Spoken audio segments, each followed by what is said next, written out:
So, ito na yung control ng mga master, no? Transmission ECM. So, kung tingnan nyo, talagang kung visual mo lang tingnan, hindi mo talaga susuriin, wala ka namang makikita na physical damage. Yan. Yung mga kapasitor na yan, wala. Mga Zener diode, mga resistor, wala namang sunog nakikita. Mga NPN transistor, kung tingnan mo, wala. Ayos naman. Di ba? Dito naman sa likod, tingnan natin, wala man masyado. Yung mga ganyan, yung parang burn sign, normal lang talaga yan. Sa isang ECM, may mga ganyan talaga. Maliban kung may makita kayo dito na super burnt, yung parang sunog talaga, at saka yung kanyang henang dito is nalulusaw na. Yun yung isang sign na damage talaga yung So, mula dito sa back, yan, physical natin tingnan, wala masyadong damages makikita. Yan. Pero, kapag susuriin mo talaga, back to back mo siya. Yan. Tapos, may isang technique pa dyan. Gently tap each component. So, doon na natin magsisimula na may makita tayong mga differences. Okay? Dito, nag-gently tap ako dito sa kapasitor na to. Napapansin ko, yun. Diba? Yun. Wala na pala siyang paa.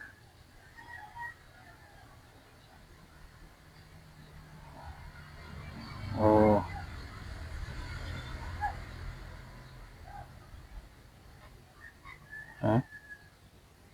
Kita niya yung paa niya. Yan. I-zoom pa natin. I-focus.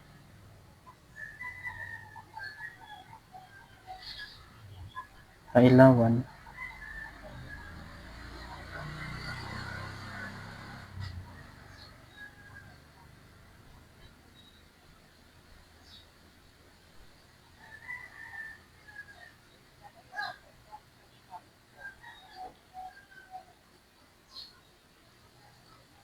Yun. Kita nyo yung gap. I-zoom pa natin.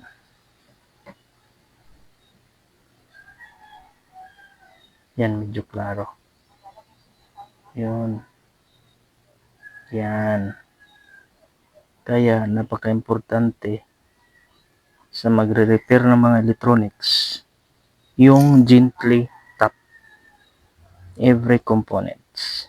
Diyan mo makikita yung mga damages. So, hanap tayo ng kaparehong number nito. Tapos, isusolda natin.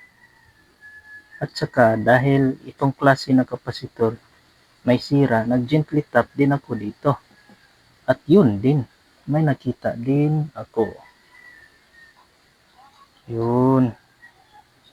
Hindi lang pala isa, kung hindi dalawa.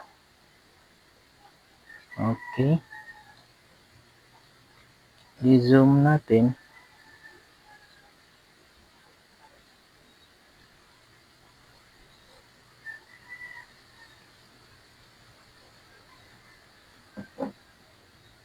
Yan. Gently tap.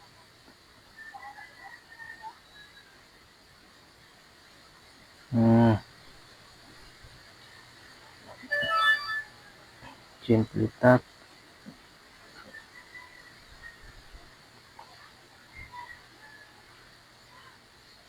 Yan. Wala din siyang contact. So, yun na.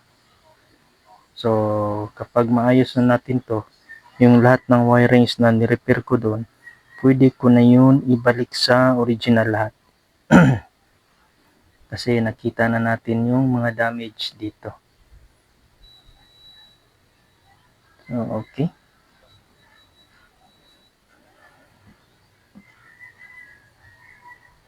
I-repair na natin.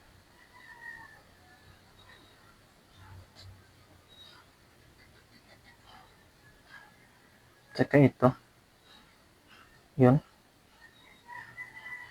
May nakikita din tayo dyan. Yung parang burnt din. So, i-jump up lang natin yan.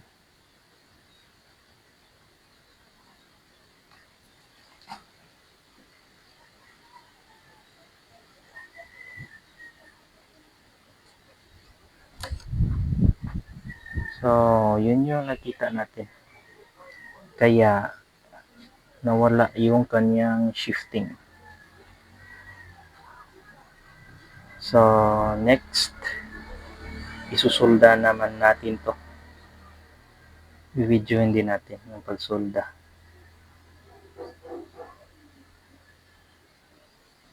Okay. Noong una pala, nabuksan ko na to. Ako naglagay nito, mga grease. Pang cooling system lang yan. Pang cool. Kasi mainit kasi itong transistor dito banda. So, ngayon, yun naman ang next move natin. Yung mga capacitors na yun. Okay.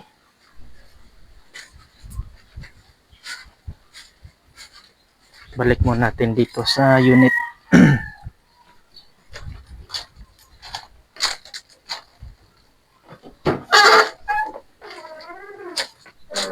At least ready to repair na ito siya. Ito. At saka ito. At saka ito mga burnout lines dito. Jajampira natin. Okay. Ito pala yung kanyang lalagyan. Yan.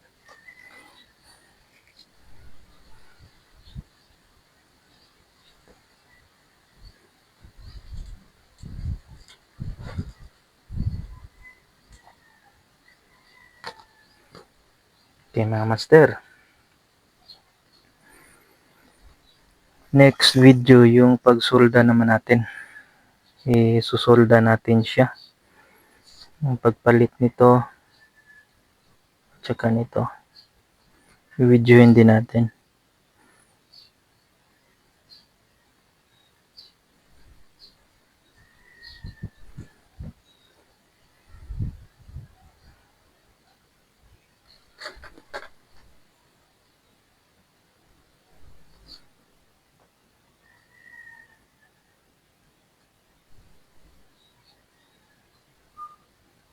Okay. Next naman natin gawin is itong dito. Yan. Ibalik natin yung mga wiring dyan. Ito. Balik natin yan sa original. Yung bina-bypass ko dyan. Balik natin yan sa original. So, yung diskarte na yun, umabot din ng almost 2 years. Ayos din. So, ngayon, subject for repair na talaga to. Okay. Maraming salamat mga master.